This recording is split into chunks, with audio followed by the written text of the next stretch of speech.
Welcome, friendly viewers, to our noble lineage on Supreme Master Television.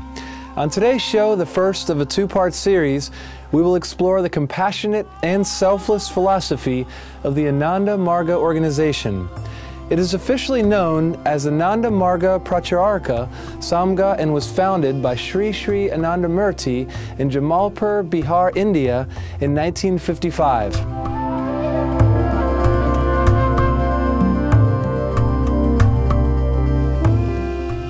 Ananda means bliss and Marga means the path. Ananda Marga is a path. When any human being moves in this path, he enjoys immense happiness. He enjoys the bliss of the Supreme.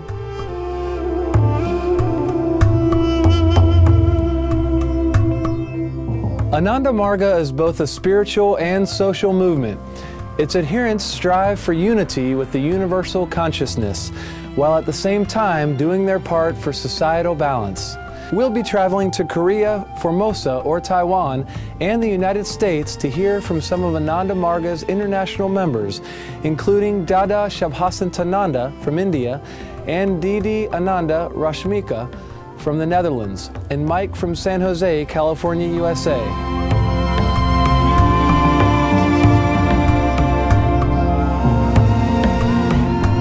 This meditation was started in the land of India 7,000 years by what we call India Lord Shiva, and this was revived by Krishna second time 3,500 years before.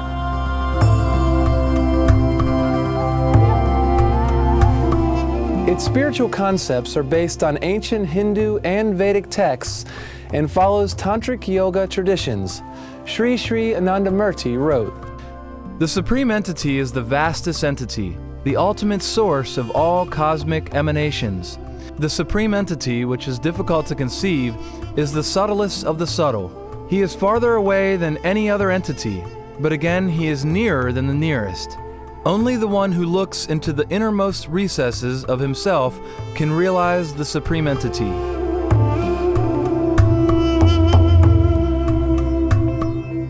We say in Sanskrit, Atma Mokshartham Jagat Hitaya Cha. To achieve the emancipation, to achieve the liberation, to realize your own self, that is the main goal of each and every human being. While you are moving to realize yourself, you must have a perfect adjustment with everyone in the whole world. Meditation is at the core of the practice for adherents to evolve spiritually, uniting the individual consciousness with the Supreme Consciousness. The asana method of practice, known as Ashtanga Yoga, originally came from the ancient text called Yoga Karunta. This form of yoga, which comprises of 8 parts, is practiced by Ananda Marga followers.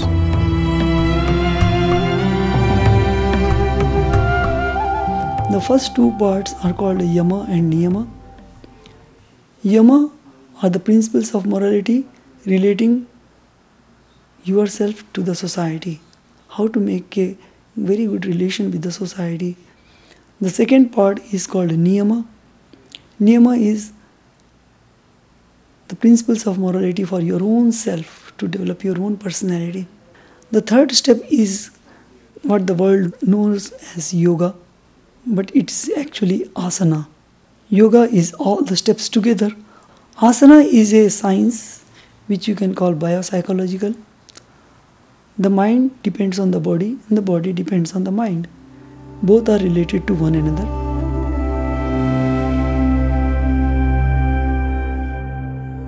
The fourth part is pranayama, which focuses on breathing. The fifth part is pratyahara, which centers around withdrawing the mind from the world. Dharana is the 6th step, which involves focusing the mind on a certain point. The 7th step is dhyana, which means allowing the mind to continuously flow into the cosmic consciousness. And the last step is samadhi. Samadhi is generally called the result of all the steps. When a man or a woman is trying to follow these 7 steps, their mind gets ultimately suspended into the cosmic consciousness. and the suspension of the mind into the Supreme, that is what is Samadhi.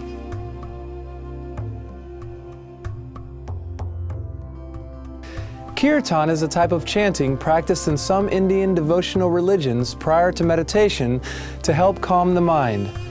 Monks of Ananda Marga use the Kirtan Baba Nam Kavalam, which means everything is a manifestation of the Supreme Consciousness. Anyone who practices meditation knows how difficult it is to, from being engaged in the external world, to sit down and turn the mind inwards. So Kirtan functions as a bridge. When we are in the world, our mind is engaged through our sensory organs and our motor organs with the mundane world. When we do Kirtan, we engage the motor organs and the sensory organs, but with the spiritual ideation. So the chanting of a mantra, still one uses the vocal cord, one uses the ears. Afterwards it's much easier then to close down the sensory and motor organs and turn the mind inside, continue with the spiritual ideation.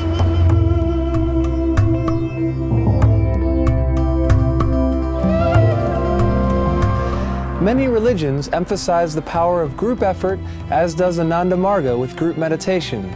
It is the belief that surrounded by a community of like-minded individuals, each person's spiritual progress stands to benefit.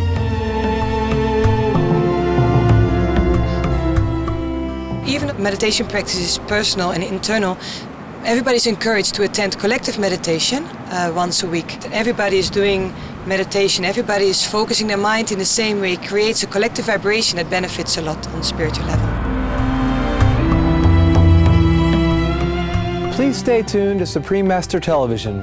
Our noble lineage will be right back after these brief messages with our feature on the philosophy of the Ananda Marga organization.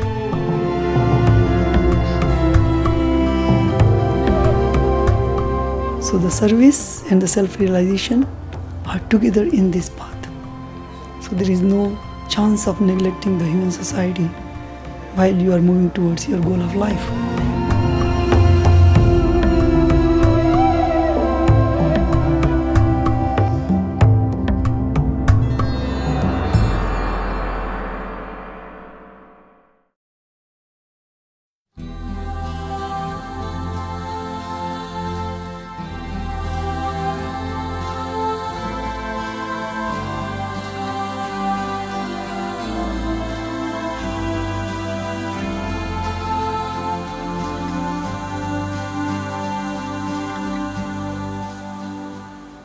Harme Pita Gauri Mata Swadesha Bhunatrayam.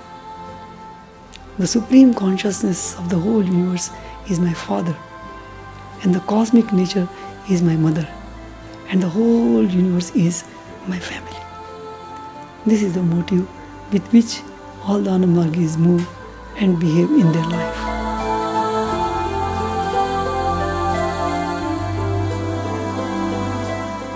Welcome back to our noble lineage as we continue with our program on the spiritual and social movement known as Ananda Marga. According to their organizational statement, Ananda Margis believe that God is one and that the universe is the creation of his mental thought waves. Thus it is said, Brahma is the absolute truth, and the universe is also truth, but relative. The diversities of this universe are the transitory transformations of part of his infinite cosmic body in a never-ending flow.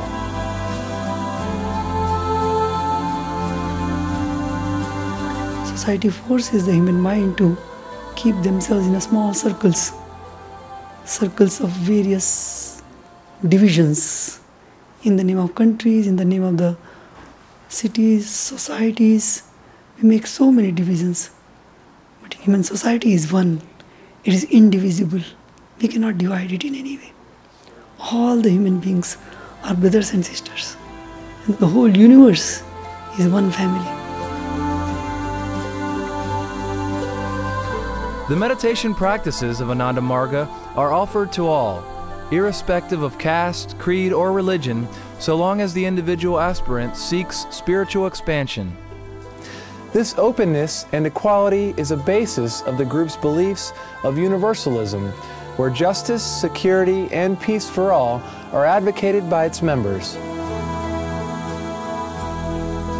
Any human being can learn and base their lives on the sense of morality and build up a very nice personality and character in their lives, and enjoy not only the physical and psychic life, but also the spiritual life.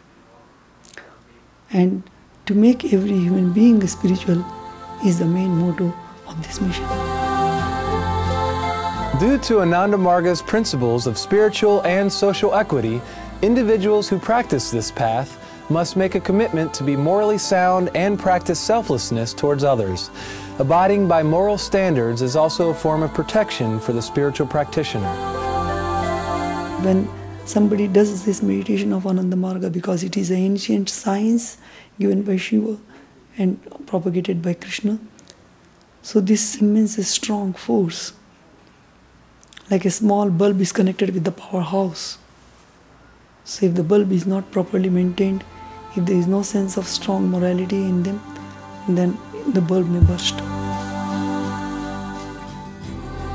Through the keeping of moral precepts and the practice of meditation, Ananda Margis believe it will help them evolve to become a better people in society, as well as make strides towards their goal of becoming one with the universal consciousness. The beauty in the system of Ananda Marga is that any human being, whatever is their state of mind, can start these practices, and gradually they will grow. And what is the good for their body, what is the good for their mind, keeps coming in their life. And what is not good for their body and mind gradually goes away from their mind. The reason behind it is they are given the principles of morality. One has to follow the principles of morality.